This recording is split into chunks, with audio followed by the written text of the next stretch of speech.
First, I guess what happened with Russell, and then I'll ask the second question because it's totally different. Yeah, I don't have much other than he didn't practice today. Really about any of the injuries. I think we read the injury report out. We'll see how these guys are on Sunday. But he didn't go today with that groin. And also about Mike Davis, you've alluded to it, and Joe Brady alluded to it, how he had a great camp. But what specifically did he do well? What specifically did you see he did well in camp that informs what you've said about him? I think he has what Coach Nixon, what Jeff calls rush skills. The ability to make people miss. Has great vision. Can be a one-cut runner. At the same time, catching the ball out of the backfield. A lot of things we do with our tailback are route related. Has really good hands. Runs really good routes. So I think he's a great combination of size and speed, and plays like it. All right, we'll go to Scott Fowler and then Josh Klein.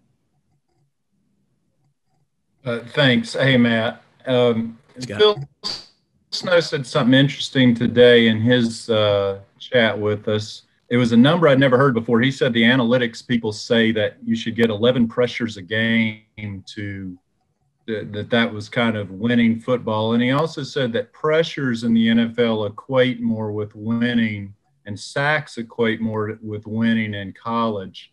And as I thought more about that, I wondered if you could just sort of explain why that is. Last year's team had a ton of sacks and obviously didn't play very well. But just can you talk about sacks and pressures and that specific 11 number? Yeah, that's Taylor Rajak, who's our director of analytics.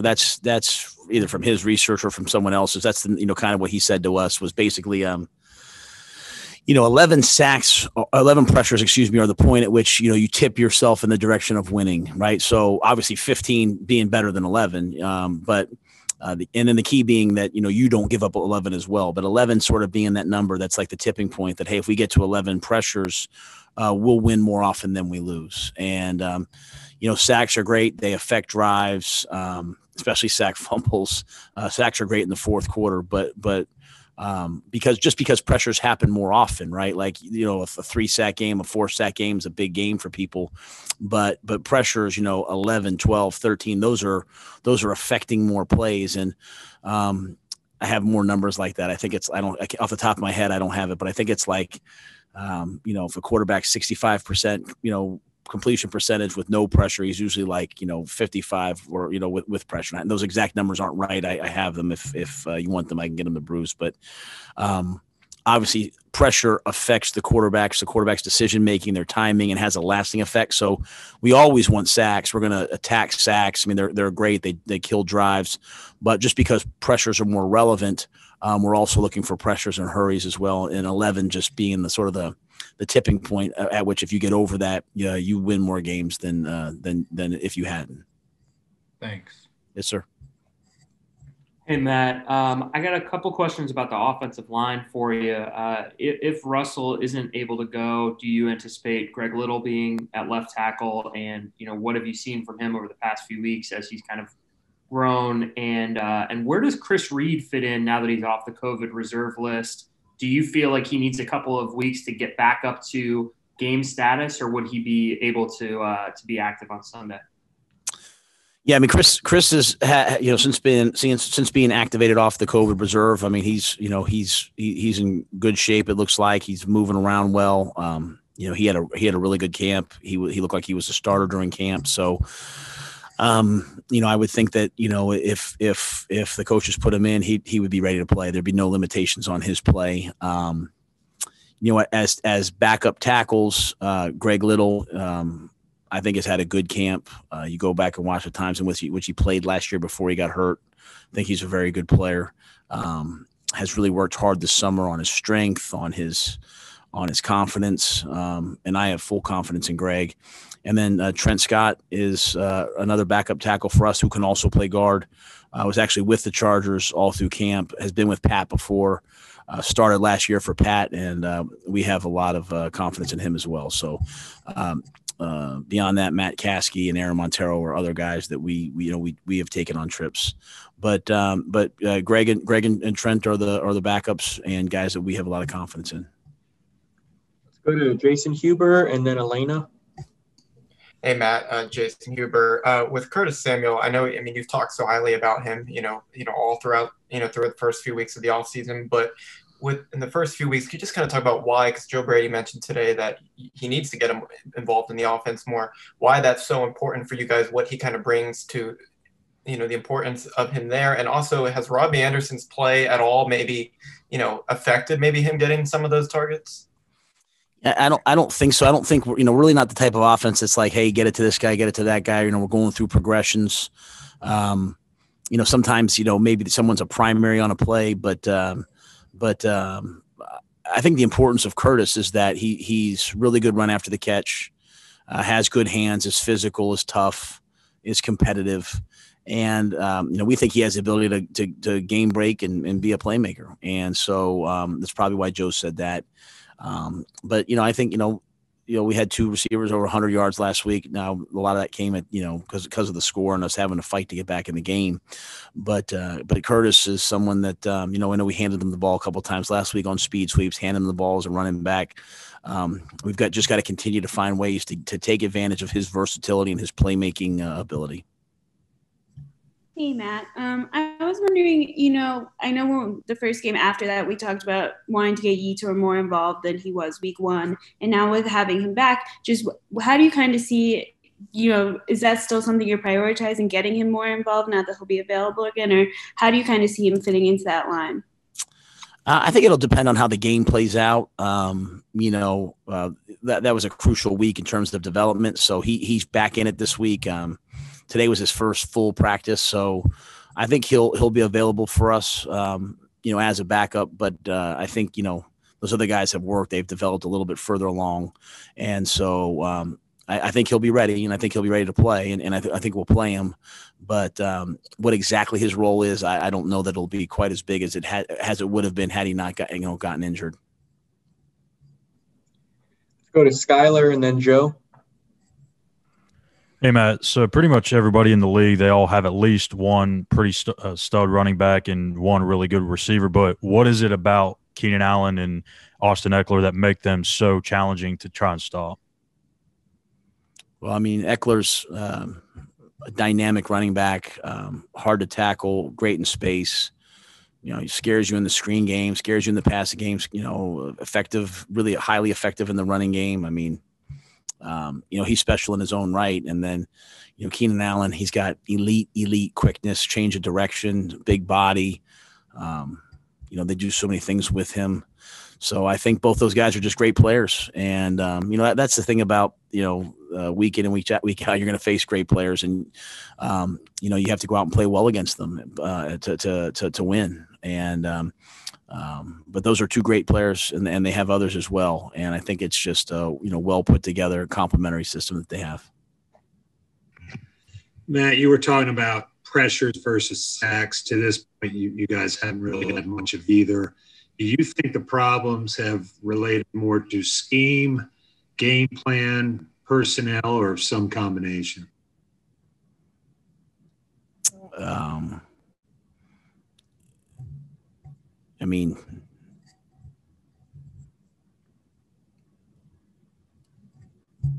I just think all of us have to be better. There's nothing wrong with our scheme. Like I said, I think when you hold Brady to 22 yards passing in a half, you're doing something right, So I wouldn't say that. I'd say game planning. I think Phil's done. If you're like really watching the game, I think he's done like a great job. Like as I'm sitting there watching the game, I'm like, he's doing a great job of getting in and out of 3-man rush, 4-man rush, man pressure, man, and also, trying to make sure he, takes care of areas of stress for us. Areas where it's like, the first game, hey, we have a rookie corner out there, hey, let me make sure I mix this up, and I can't live in any one world. So I think the game planning has been good. And I think our personnel, I mean, obviously losing KK and Gross Matos probably didn't help us in this past game. Two players that we're really kind of counting on. So I don't think it's any one thing. That's why I take time to think about it, because I certainly don't want to disrespect my coaches or my players by saying, well, it's just this. I mean, because I think that they're all just fighting and scratching to make things work and get better and better and better. So I think when you face Tom Brady, if you look at him over the years, I mean, he's usually not a highly sacked guy. He's going to get rid of the football. The interception he threw to Dante, Stephen Weatherly came on he was a defensive end, came underneath on a blitz, and the blitz came off the edge and got pressure in his face, and that resulted in a sack. So, they're not certainly going to sit there and get a lot of sacks. Tom Brady's not going to take a lot of sacks. And then I thought in the first game, our inability to stop the run was probably more of an issue. They didn't really have to live in a drop back passing world. Way more screens, perimeter plays, and those things. So I wouldn't say it's certainly not the system or the game planning. But I do think the one thing that is real is we've gone to a lot of 3-man rush to frustrate and to frustrate the last two teams. And we've done that. Right. And that's kind of a very, I hate to talk about another coach, but it's kind of a very Belichickian thing where, like, as a coach, you really don't care about the stats or what people are going to say. You're going to do what it takes to have a chance to win the game. And I think anytime you hold, Tom Brady to 21 points, as long as we did, like, you have a chance to win the game, especially when you've given up 4 turnovers. And I think the first game, it started to get away from us, and then we kind of, did enough to get the ball back to the offense. So I think Phil and the defensive staff is finding a way to, like, just keep us in it.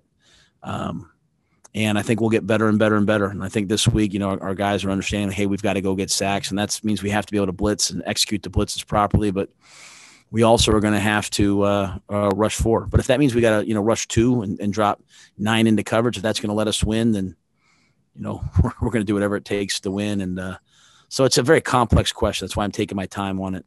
But it's never any one thing. I know sometimes it's easier just to say, hey, it's this, or hey, it's that. But it's just it's a complex thing that, we'll improve upon and hopefully at some point won't be a story.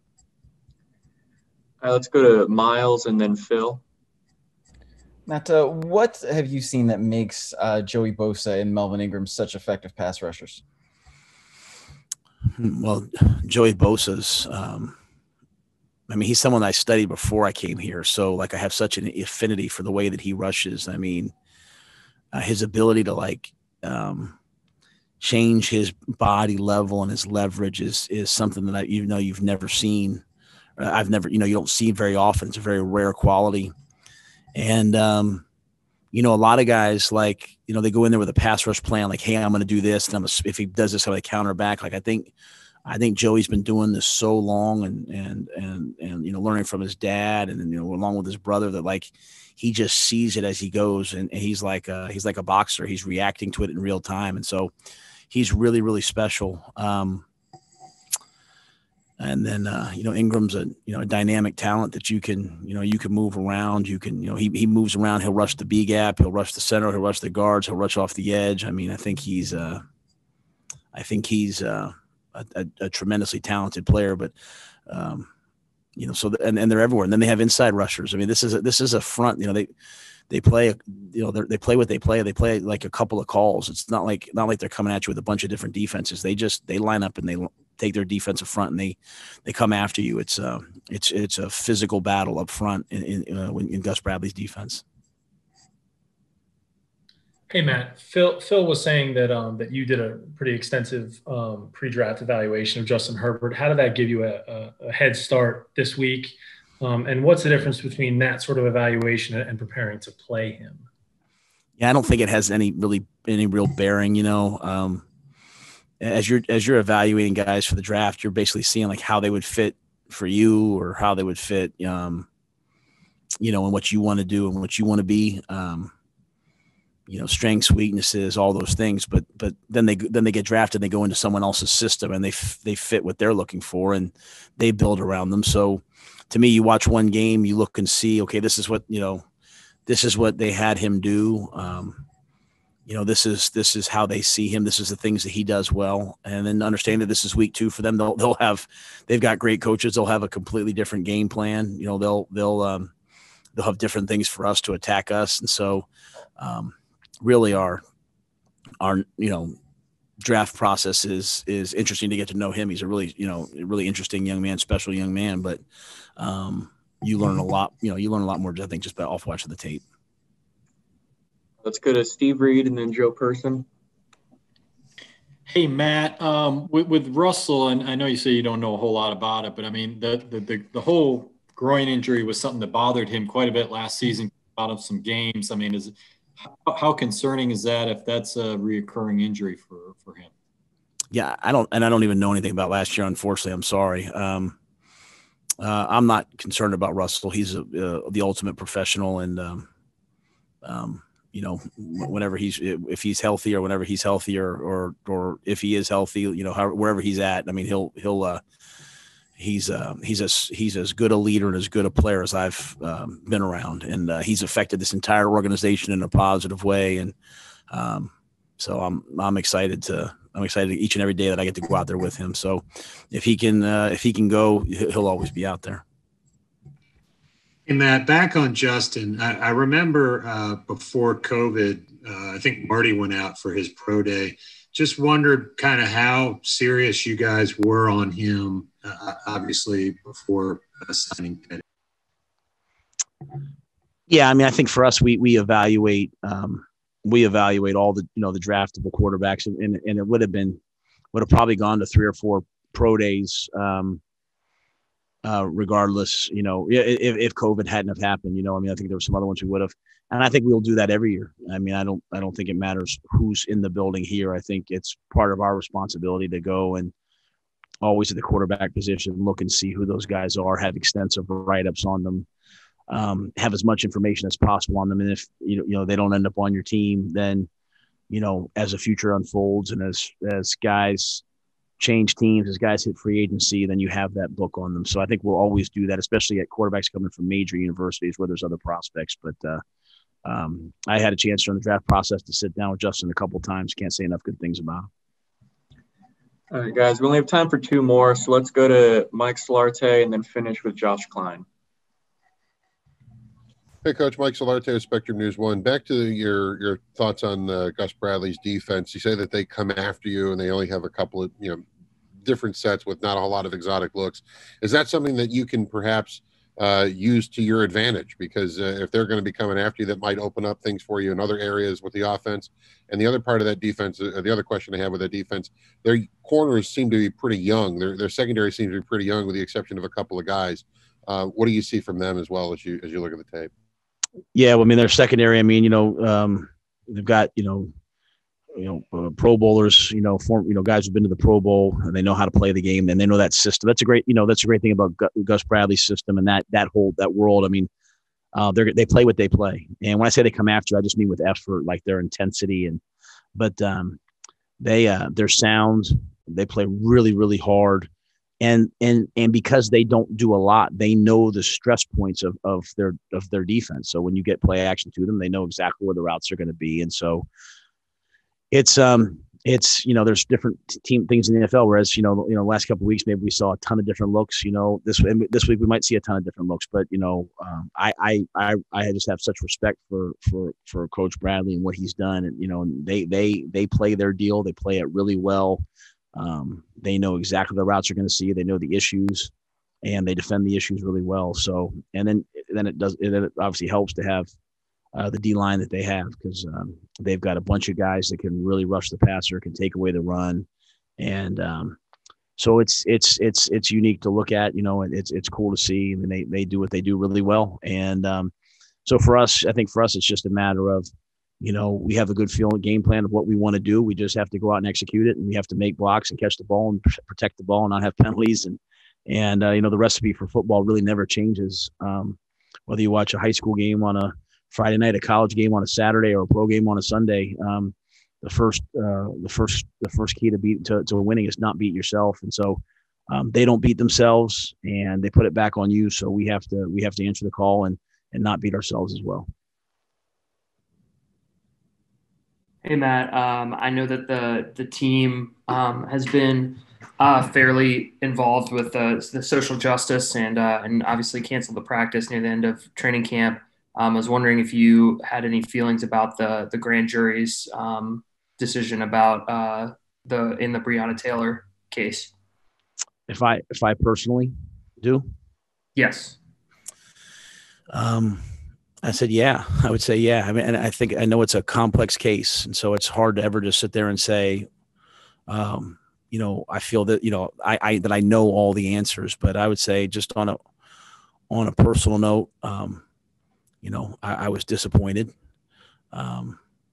Again, I don't pretend to have all the answers. So I know what I'm saying is probably a little bit to some people, maybe controversial, but just I was disappointed. And I think that just in and of itself, that speaks my feelings.